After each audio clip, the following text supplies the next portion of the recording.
Well, why don't you turn in your Bibles, even as I do this morning, to 1 Samuel chapter 21. We will only be covering this is a short chapter.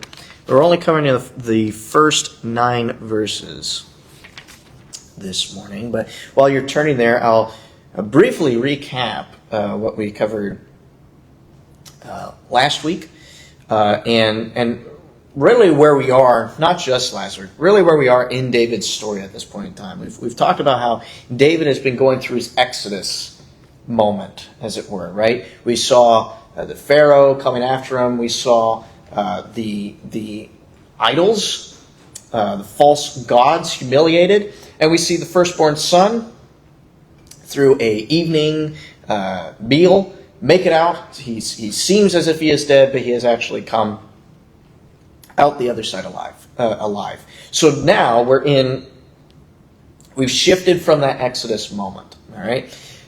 In which what I'm conveying here is when I say Exodus moment, so we understand our terms, because sometimes we say these items, especially of theological jargon, and we don't really define them, and so we're thinking the whole book of Exodus here, and that's not quite what I mean. I'm not talking about the whole book of Exodus here, because the book of Exodus also covers this idea, or this part of David's journey, which is the wilderness experience. All right. Now, the Old Testament is going to put those all really together, but I'm categorizing it here so that we can understand the steps a little bit more than if I just put it all together and said, this is the whole Exodus of David's life. This is the wilderness journey. He's going to be pursued by the Pharaoh, that's Saul. Today we're covering the manna. All right, the introduction of manna to feed the children of Israel while they're in the wilderness. We're going to have a mention of an Edomite here today, but the more of the Edomite section comes in the consequent chapters. And then no offering of bread and water from those in the land, Midianites and so forth. And so David is going to go through every single one of these events. And as I said, we've already had the pursuing by the Pharaoh, the pursuit of Saul. Today we have the manna. So with that in mind, would you please stand for the reading of God's Word? 1 Samuel chapter 21, verses 1 through 9. Then David came to Nob, to Ahimelech, to the priest. And Ahimelech came trembling to meet David, and said to him, "Why are you alone, and no one is with you?"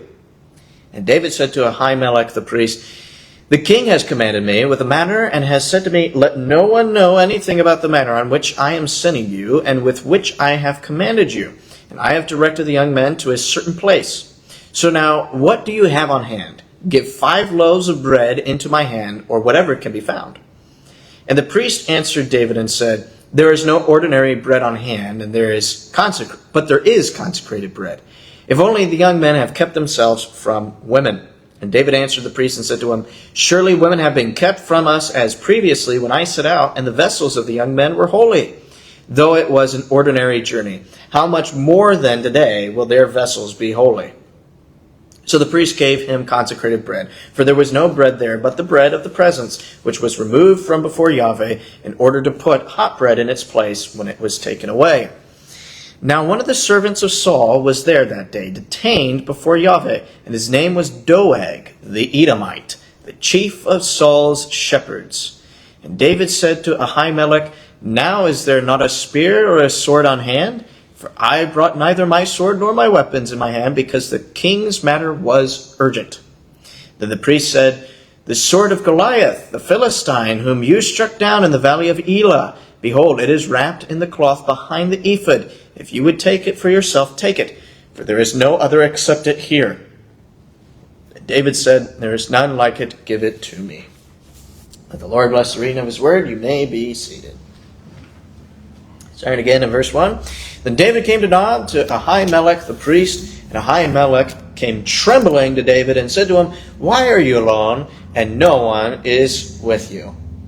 Well, here in the little town of Nob, we have the tabernacle in operation, right? The Eli's heirs are operating the tabernacle, but something's missing from the tabernacle, right? What's missing from the tabernacle at this point in time?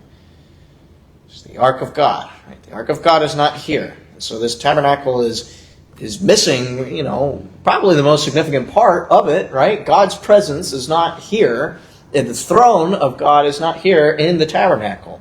But they are still operating, as we see, under such circumstances, with the showbread and the like. We see in verse 6 that this is a Sabbath day, right? They're replacing the bread, so this is a Sabbath that has come.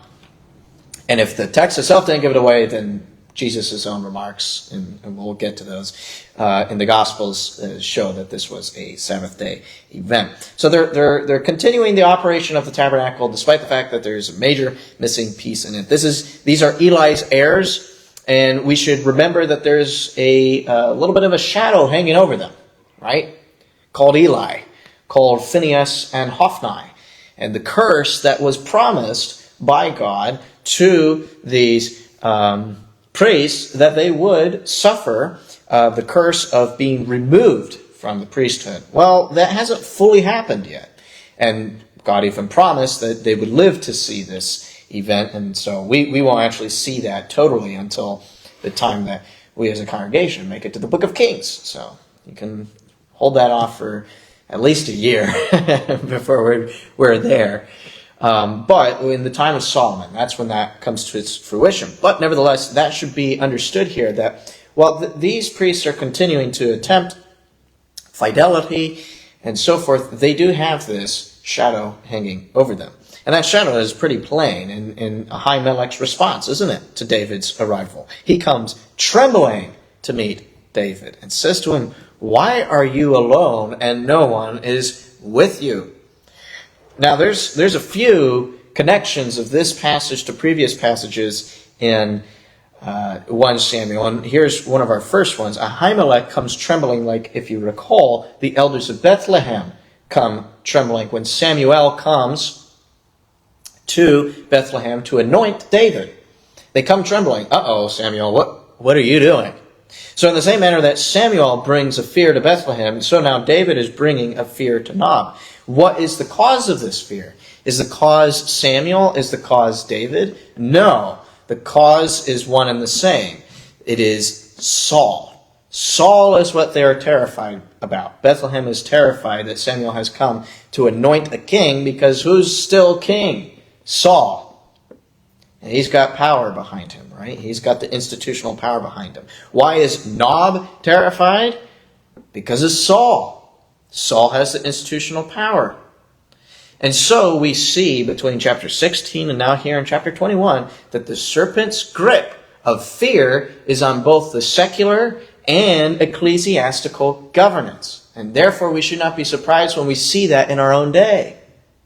When we see that the tyrannical, if tyrants be about, but if tyrannical governments are in play, we should not be surprised. Yeah, obviously the secular folks are going to be terrified. But you know who else have the capacity to be terrified? Who have the capacity to fail in their faithfulness? The church. The priests of Nob. We can end up like the priests of Nob, who are more terrified by Saul than we are of the Lord. Of the Lord. There is a sense in which, here, Nob and Ahimelech as the representative of Nob are the old order trembling before the new. There is a fear of the greater works to come. Why does that fear come about? Well, that's a general, we might call a conservative tendency in us, especially of older folks, right? They say that you become more conservative as you get older. And that's not necessarily speaking politically, because you might become more conservative in your politics that are liberal, right? You see what I'm saying here when I say conservative? You're maintaining the status quo. Why? Well, I think we all get to a certain age where we don't like change. We don't like things changing. Why? Because it means we have to catch up and we don't have the same vigor like we used to. The younger folks, they're ready. They're ready and able, and they've got their hands on their sword. They're ready to change. They're ready to move on. They're ready to blow past. And so there is that healthy hesitancy that comes with older age. Well, hold on. There's a reason we put up that fence in the first place before you take it down. But there can be an excess to that. There can be an excess. There are times for us to question, why was that put there? Why is there a fence there? And then you find out that the fence is put there for an unreasonable reason. I can't go any further with my analogy here because I can't come up with something off the top of my head, but you get the idea that we can, in our conservatism, become afraid of the greater works to come. We could be afraid of the ages that are passing. I think one of the benefits of preaching in the morning and the evening and having reasonable texts with size of text with both is, I was thinking about it last night as I was finalizing the outlines. I was thinking, wow, it is so incredible how much our texts in the morning can be connected and related to our texts in the evening. And then I stopped and thought, it's probably true no matter where I was. If I was in Genesis, and we were in 1 Corinthians, I would see the connections between the two. But I say that to say there are connections with this evening's message, this evening's word, which is in Revelation chapter 5, in which the response of creation to the Lamb taking the book is that the Lord shall have the glory, the honor, the blessing, age after age. Your Bibles might say forever and ever, but age after age is preferable because it understands time more accurately than forever and ever. When we hear forever and ever, what do we just sort of think, and always, right? But age after age has a little bit of a different meaning, doesn't it? It means he is the same no matter how different time is. We pass through ages, right? We pass through ages. We could recognize this historically, both secular and ecclesiastical. We recognize there are ages in history, don't we? Don't we have names for it? We talk about the Enlightenment.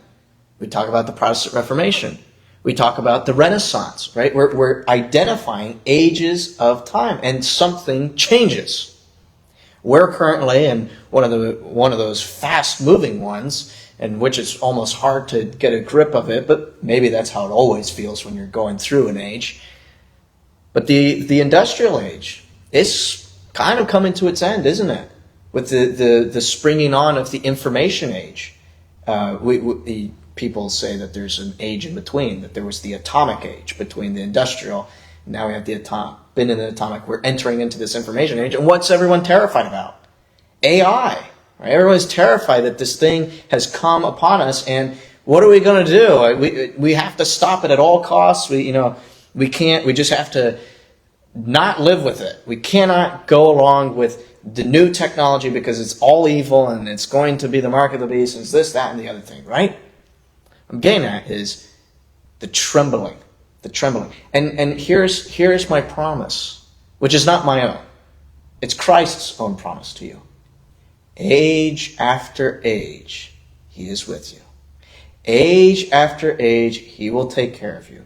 And as we see, particularly in this passage, age after age, he will provide for you. So if you're scared, if you're fearful, if you're trembling because you're worried about this information age that's coming upon us, that you're going to lose your job and we're not going to be able to take care of ourselves, age after age, the Lord is with you. I'm kind of preaching my own message for later tonight, so I'm going to move on beyond that. But I want us to understand that that's the quality here for the priests of Nob. They're not, all right? They're not what I'm preaching to you. They are trembling. They are terrified of the new order that is coming upon them. David is the new king. David is the new order that is coming upon them. And they're afraid. They're afraid of the greater works. And I want us to be always cautious. And not as in just individuals, but as a church, of being afraid of where the Lord is moving. All right, I have to stop myself because I am going to preach this evening's message if I keep going. So, next item here. The open sanctuary for David and his men. They are outcasts, right? They're in the wilderness. They're outcasts. They're on the run, on lamb. And yet, they're anointed. Nob is, in a sense, the wilderness, isn't it? Shiloh, the tabernacle, is not allowed to return there. It's been devastated. It has moved to this place. Nob is not really a place of any particular. No, and so it's in the wilderness. And that where is the tabernacle made? In the wilderness, right? In the wilderness. What is our New Testament understanding of the tabernacle? John gives it to us, right? The Word became flesh, and he what?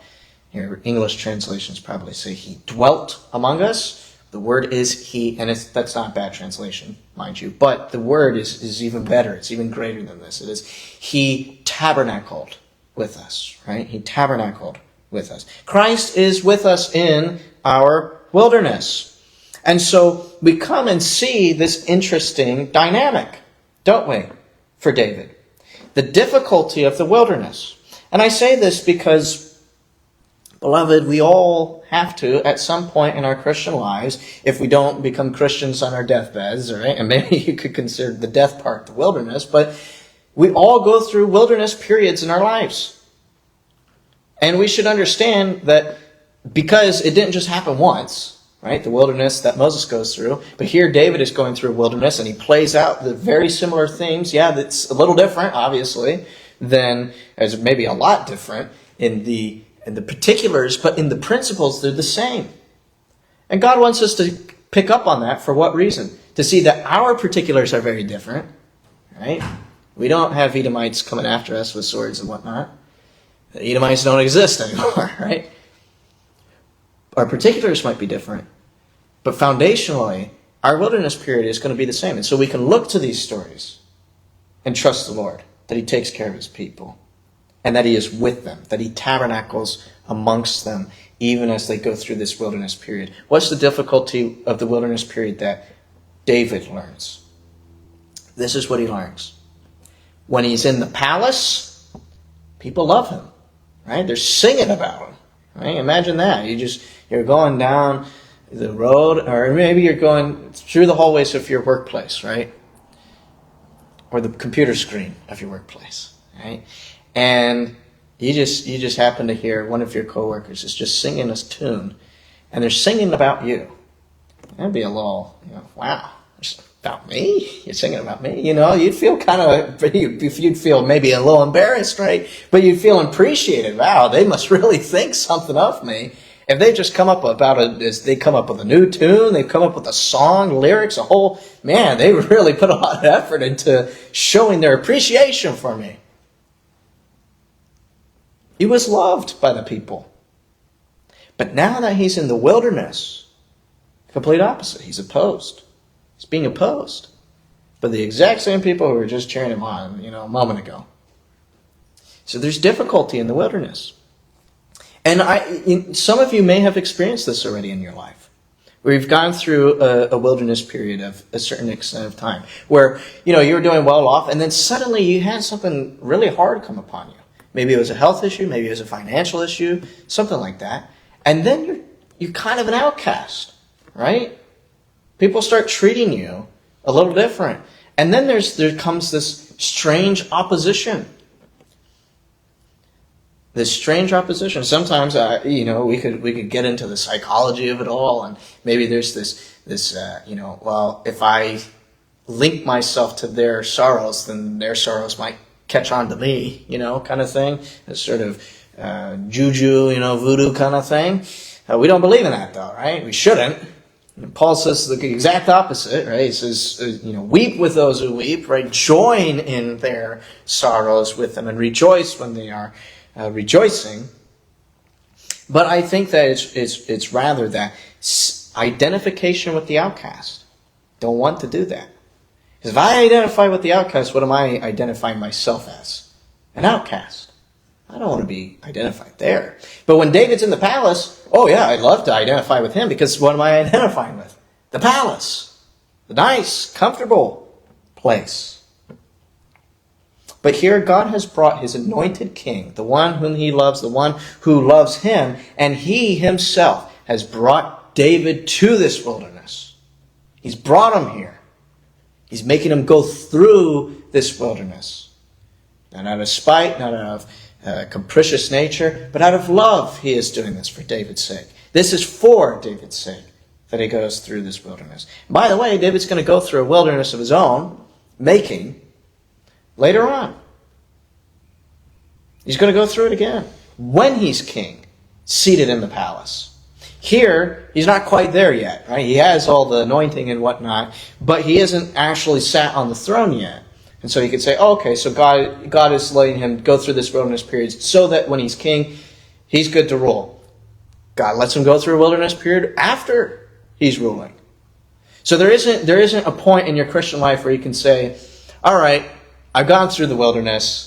I can just go on. It's behind me. It's all sunshine and rainbows ahead. That's not how life works. That's not how God lets our lives play out. In fact, many times our future wildernesses are more difficult than our previous ones as they continue to grow us.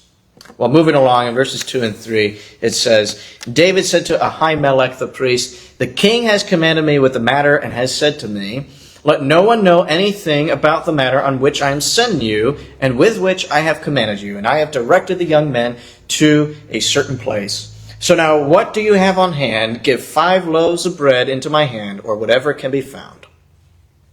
All right. Probably struck our ears a little bit, didn't it?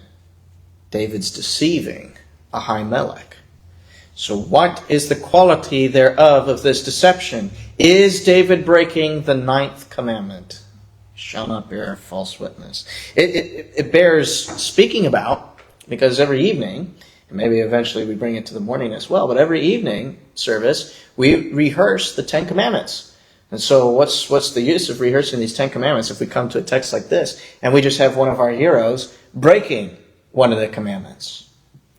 And the text not really telling us. In fact, the text giving us in favor of David. And that will be demonstrably the case next week. Right? And next week when we cover the second half of this, or a little less than that, but the second part of this passage, Nob and Gath, the city of the Philistines, these two cities, David performs a deception, and especially in the Gath situation, right? David performs the deception in Gath and writes a whole psalm about it. And when he does, he gives credit to God for the deception.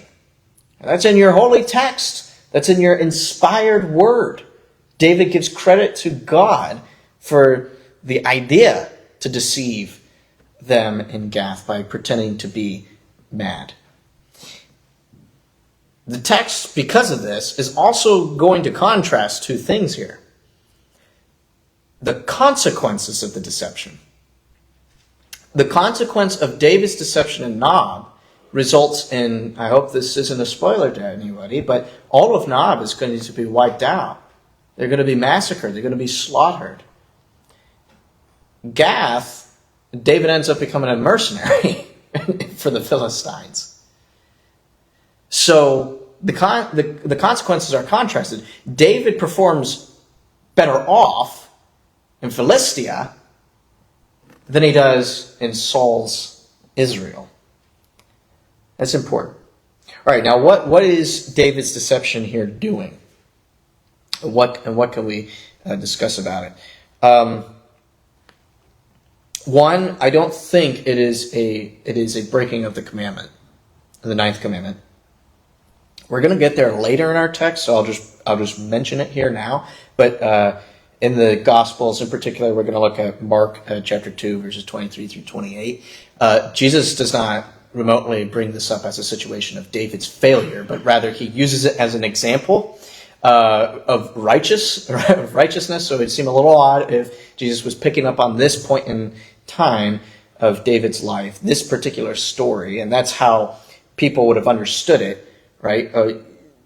Jesus sets the scene as this whole story, not just that particular part that he references. He's bringing up the whole story to use that to defend his disciples doing something. So it seems a little awkward for Jesus to bring up an example where David is doing something wrong to defend his disciples in doing something not wrong, right? So I bring that up to you. But more to the point, what is David doing? In particular, this is a deception for the sake of Ahimelech, I would argue. It's for the sake of him. he is giving him and the priests, he's creating plausible deniability. So that if they came and said, why did you do this? They say, well, David told me that he was on your business. Now, clearly David underestimated the evil in Saul's heart because of what Saul will do in Nob. But you could also argue, I'm a little less towards this direction, but I'll throw it out there so that you can at least, consider it, that David isn't lying as much as he is omitting information, so that when he says the king's business, David is about the king's business, because who is the anointed king of Israel? David is the anointed king of Israel. And so the Lord and his own anointed king are about their business, and this is an urgent matter of the king. What is the urgent matter of the king? Escaping the old one who's trying to kill him. All right? So you could render it that way, but I tend to take it more that he is trying to protect Ahimelech, and he's trying to protect the priests there at Nob, and that is the purpose of the deception. I was speaking with Pastor Al about this last night, and he brought up, there's numerous examples of deceiving the serpent that we've even talked about within this own book, but he brought up Rahab, and how in Hebrews she is credited as among those faithful for her specific deed, all right? Not just in general, for her specific deed of deceiving those in Jericho to protect the spies of Israel. And so there is a place for this, and there's a very practical place for this, right, beloved? I don't know, Lord willing, we don't have to see something as drastic as this in our time, but we may at some point. But protecting our neighbors, we might have to deceive others to protect our neighbors, right? We in that sense, we are not bearing false witness against our neighbor. And see, the law becomes a little more clear on what we're actually saying when we say bear false witness. If we're using deception to protect our neighbors, then we're not bearing false witness. We're actually bearing a true witness about them, a true witness. And that we protect them. All right, the big thing I want to bring out, I see I am clearly taking way too long here, but the big thing I want to pull out here is, if you noticed it, how many times the reference to hand is made in this passage. All right. So now what do you have on hand? Give 5 loaves of bread into my hand. All right. Verse 4 also says there's no ordinary bread on hand. And then there may be another one in between, but for the sake of time, it's notable. It is verse 8. David said, Ahimelech, now is there not a spear or sword on hand? All right, there's this constant reference to hand throughout this brief passage. And in the context of where we're situated, not just the tabernacle, not just with a city of priests, but a city of priests and the tabernacle with the showbread table in view, I believe that the hand here reference is very likely a reference to Leviticus chapter 8. And I hope you will bear with me as I lay out this argument. Of the hand of ordination. The Levites received a blessing in this hand of ordination. So I'll read to you Leviticus 8:25 through 28. This is in their ordination process. This comes near the end of it. And he took the fat and the fat tail and all the fat that was on the entrails and the lobe of the liver and the 2 kidneys and their fat and the right thigh from the basket of unleavened bread that was before Yahweh. Okay, here that's the showbread. He took 1 unleavened cake and 1 cake of bread mixed with oil and 1 wafer, and he placed them on the portions of fat and on the right thigh. He then put all these on the hands of Aaron and on the hands of his sons, and waved them as a wave offering before Yahweh. Then Moses took them from their hands and offered them up in smoke on the altar with the ascent offering. They were an ordination offering for a soothing aroma. It was an offering by fire to Yahweh. All right. The significance here is David is asking for a priestly portion.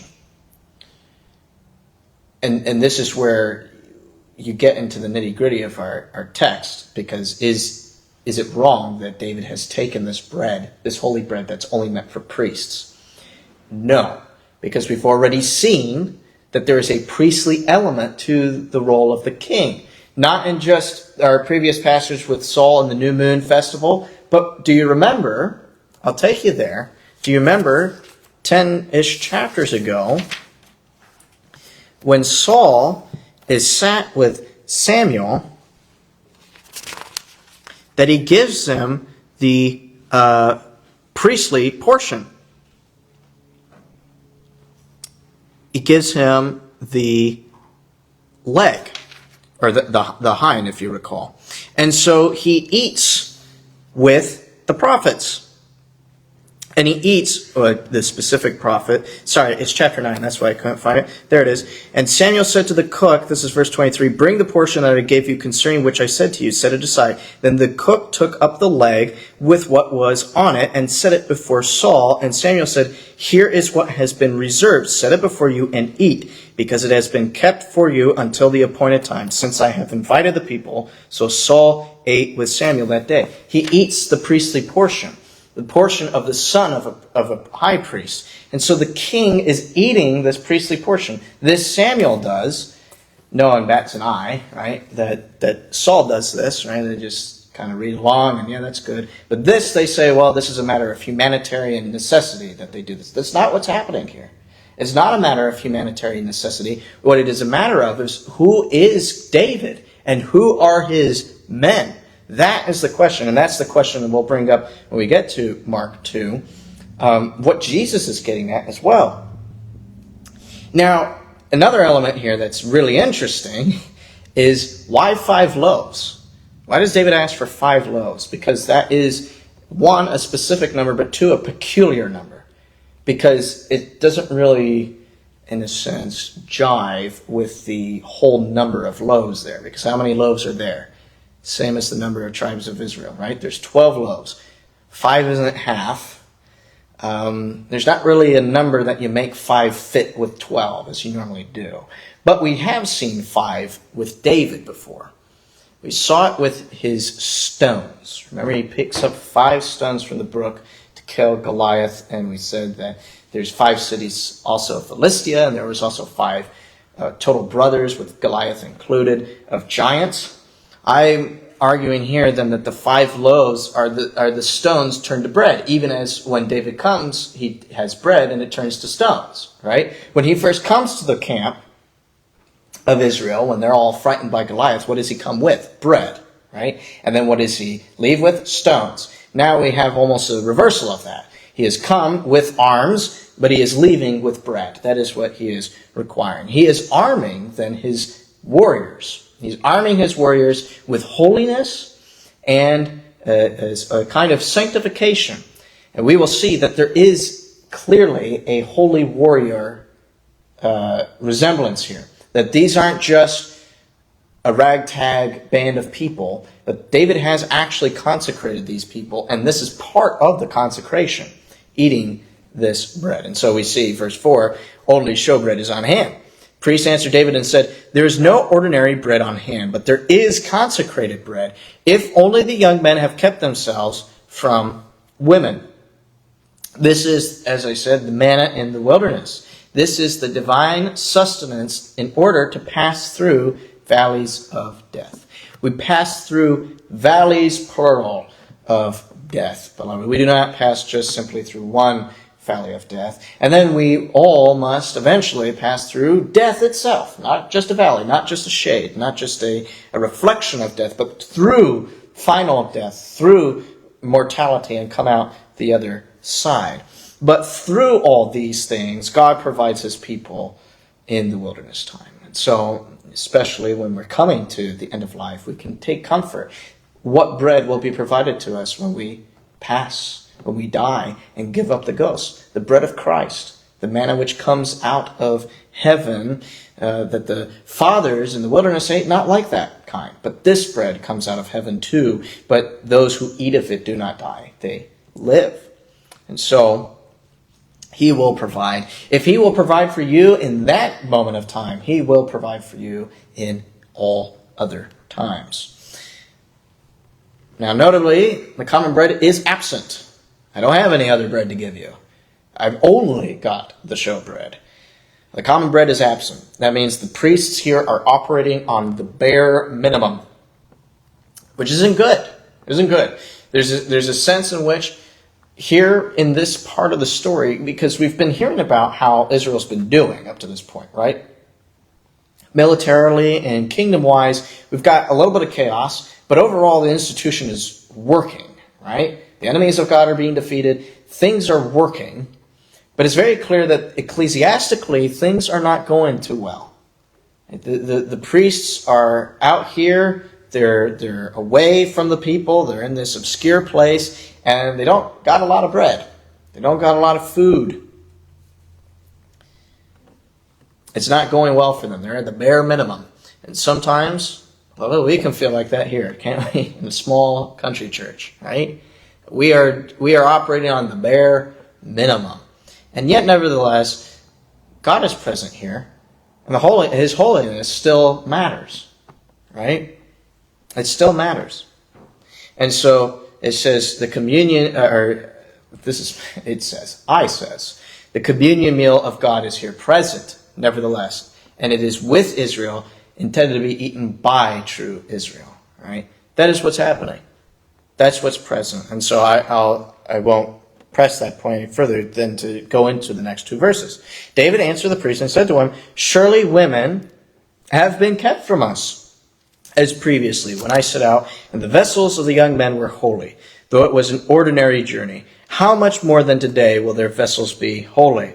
So the priest gave him consecrated bread, for there was no bread there, but the bread of the presence, which was removed from before Yahweh, in order to put hot bread in its place when it was taken away. All right. David's men are two distinct things. Right? They are clean and holy. They are clean and holy. These are two different things. They are two different points of necessity for qualification to eat of this bread. Again, this is me more pointing out that this isn't a humanitarian crisis that is happening. That the priests of Nob, and Ahimelech in particular, gives the bread to David because of necessity. No, they have to qualify. Your men have to be untouched by women. That's clean. David takes it one step further and says they're not just clean, they're also holy. Clean relates to Leviticus 15, verse 18. Which it says, you shall not... I got the wrong... that's my bad. I had a little bit of, what's that called when you... dyslexia. It's 15:18, all right? I'm glad I checked that before I started reading that verse, because that would have been a very odd one. All right. If there is a woman with whom a man lies so that there is seminal emission, they shall both bathe in water and be unclean until evening. All right? What was uncleanness? That's a kind of death. All right? It's a spiritual kind of death that has to be cleansed with water. That's what uncleanness is. All right? The same kind, this exact same word, uncleanness, related to having sexual relations, is the same as touching a corpse. All right? They bring with them the same kind of uncleanness. But then you are washed, you're clean, and you're able to do things after that point, right? Remember, when they come to Mount Sinai, the people are supposed to be holy, but they're also supposed to be clean. So what does he say? A man shall not touch a woman for 3 days. Well, this whole event is going to take place, right? They've got to be clean. Now, there may be a lot of questions in your head about that. Wait a minute, I thought, sexual relations are good and all the rest of it. If you have a lot of questions, ask me another time. You're just going to have to take my word on those points. I hope I demonstrated very briefly here, but we have to keep moving forward. Point is, there is a kind of spiritual death that takes place in sexual relations between a man and woman, and that they must become clean again afterwards. Now, that's cleanliness. They're spiritually prepared to receive, but they're also holy. That is, holiness, remember, is a set apart. They're being set apart. So what are they set apart for? They are holy vessels, David calls them. They are consecrated then for war. These are holy warriors, meaning they have taken something. We're not told directly in the text, so I'm not trying to tell you that this is exactly what they've done. But it's something akin to the Nazirite vow. I'm not saying it is the Nazirite vow, but it's something at least akin to it, if not the Nazirite vow. This is a vow that you take, the Nazirite vow in particular, before you become a holy warrior of God. You are made holy, you are consecrated to the work of holy war. All right? Paul does this at a certain point. Again, we're not told explicitly it's a Nazirite vow in the book of Acts, but it's some vow, and it has a lot of correlations to a Nazirite vow, including he shaves his head when he's done with it. But it is Paul is declaring a holy war. His holy war looks a little different, right? His isn't with a sword carnal, but it's with the sword of the gospel, the sword of the Spirit. All right, all those things to say, let's look now at the Mark text. Mark chapter 2, verse 23 through 28. It reads as follows. And it happened that he, that's Jesus, was passing through the grain fields on the Sabbath, and his disciples began to make their way along while picking the heads of grain. And the Pharisees were saying to him, Look, why are they doing what is not lawful on the Sabbath? And he says to them, Have you never read what David did when he was in need and his companions became hungry? How he entered the house of God around the time of Abiathar, the high priest, and ate the consecrated bread, which is not lawful for anyone to eat except the priests. And he also gave it to those who were with him. And Jesus was saying to them, The Sabbath was made for man, and not man for the Sabbath. Consequently, the Son of Man is Lord even of the Sabbath. See how Jesus ends that response. I think it makes the whole passage make sense. What Jesus is saying is not, oh, don't you understand that my disciples are doing this out of necessity? Right? He's not saying that. He is saying, he is claiming authority and ability. Authority and ability. Jesus is the Lord of the Sabbath. He is the king, priest, mediator, and he is declaring, my disciples are clean and holy to eat. Why are they clean and holy to do this? Because they have been made priests by Christ.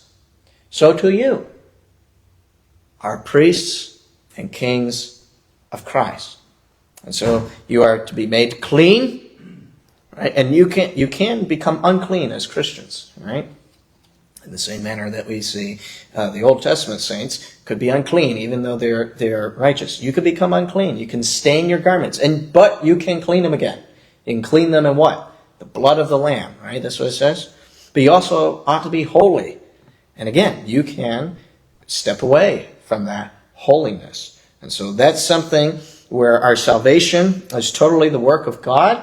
Our cleanliness and our holiness we have a role to play in that. We have a role to play in that. All right, back in our text.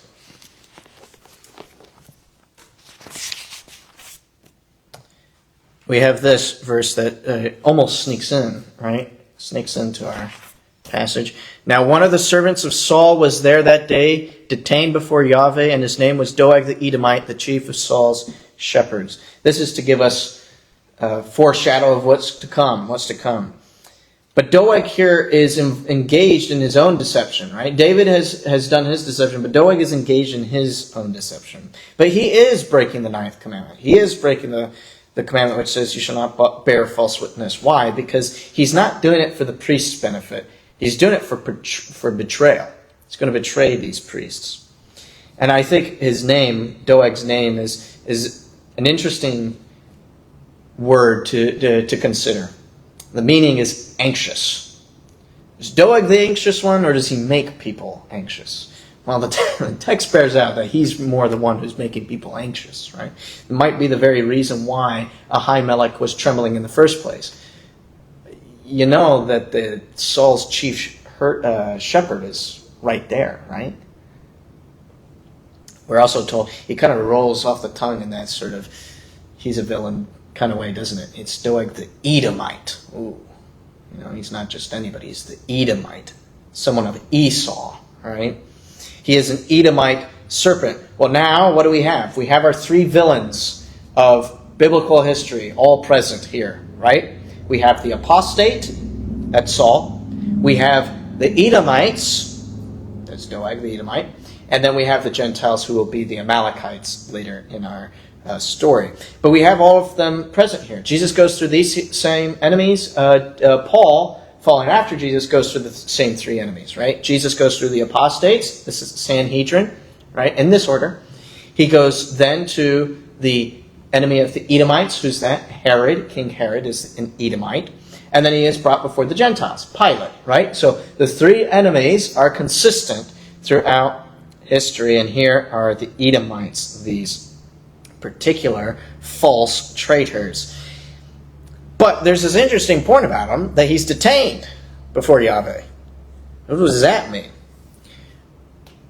I think the word there is detainment, and having done study here, even very older translations use the same kind of language of detainment. This isn't just a peculiarity of our text. Is actually a really fitting word, because the idea here is that Doeg is obeying the Sabbath rule here. All right, Doeg is obeying the Sabbath rule. He's staying in town. He's stuck there. He can't go out because it's the Sabbath. He needs to be resting on the Sabbath. But it's a detainment. It's a burden for him. He would love to get moving, but he's detained by the Lord there. He has an outward maintenance of the law, but his heart is filled with intent towards evil. That's the Doeg. That's the Edomite. I'm not going to go more into that. I see my time, and so we'll talk more about him, though. So don't forget that character. Doeg the Edomite, the anxious one, the one who brings anxiety. Verses 8 and 9, to finish our text this morning. David said to Ahimelech, "Now is there not a spear or a sword on hand? For I brought neither my sword nor my weapons in my hand, because the king's matter was urgent." Then the priest said, "The sword of Goliath the Philistine, whom you struck down in the valley of Elah, behold, it is wrapped in a cloth behind the ephod. If you would take it for yourself, take it, for there is no other except it here." And David said, "There is none like it. Give it to me." I'll just concisely summarize this point here, that there are two ways to use the weapons, the instruments, the institutions of heathens. You can either operate them like Saul, or you can operate them as David. If you're a Saul, you take up the weapons of the Philistines, you take up the weapons of the nations, you take up the weapons and instruments and institutions of the heathens to pursue your own self-ambition. That's the Saul way. Here's the Davidic way. You pursue the Lord's battles. And so you are able to pick up Goliath's sword and use it. And we even see it's wrapped in a linen behind the ephod. It's almost an instrument now in the tabernacle. This sword that once belonged to the giant is here, has its residence in God's throne room, a trophy, as it were. And so God makes, throughout the ages, trophies of the heathen. He takes their weapons, he takes their institutions, he takes their instruments, and he makes them his own. And so that's where we're going to leave off this morning. More to come next week. Our applications this morning: first, do not tremble in fear before the terrors of men, but tremble before the love of the Lord. Tremble before the love of the Lord. We have seen demonstrated here this morning in our text the love of our Lord, such that we sang our songs that we've sang today, the praise to the Lord. The creation sings of his goodness. This is creation, right? It's bread, it's wheat. It comes out, if you didn't know, it comes out of the ground, right? It's incredible. Love, incredible love, I might say, of the Lord through these natural means, but these providential means and these guiding means. All right. We don't want to have such a doctrine of providence where God has become a clockmaker and he's just set the clock and it's just running and now things are just providentially happening as he has set them. And that's his love. The Bible doesn't describe it that way at all. The Bible describes God's love for us as very active, very present, not set in a certain time, perhaps decreed in a certain time. But as they play out in time, as they play out historically in our lives, he is with us. He is close. He is intimate with us. And so tremble before that love, that awesome love, and not the fear and terrors of men. Second, much like unto it that I've pretty much already said, trust in the provision of the Father who loves you. Trust in that. Again, Mom and I were talking on the way here. We saw the gas prices. We know the things that are going out in the world. It's pretty challenging and chaotic and unstable times. But, Mom, Dean, they've been through it before. There's nothing unique here.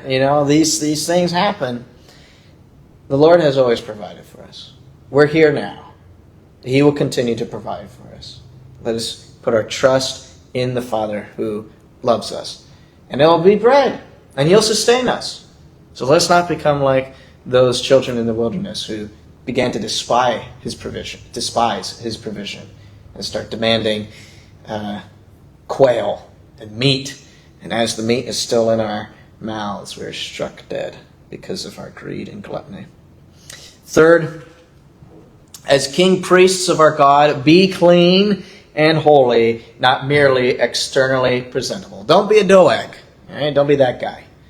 That's a guy you don't want to be like. You don't want to follow. You don't want to have your image conformed to. You want to have your image conformed to David in the manner in which David's image is conformed to Christ. Which is to say, let's kick out the middleman, conform your image to Christ. Right? Be clean, be holy before our God and our Lord. On that note, let's sing together.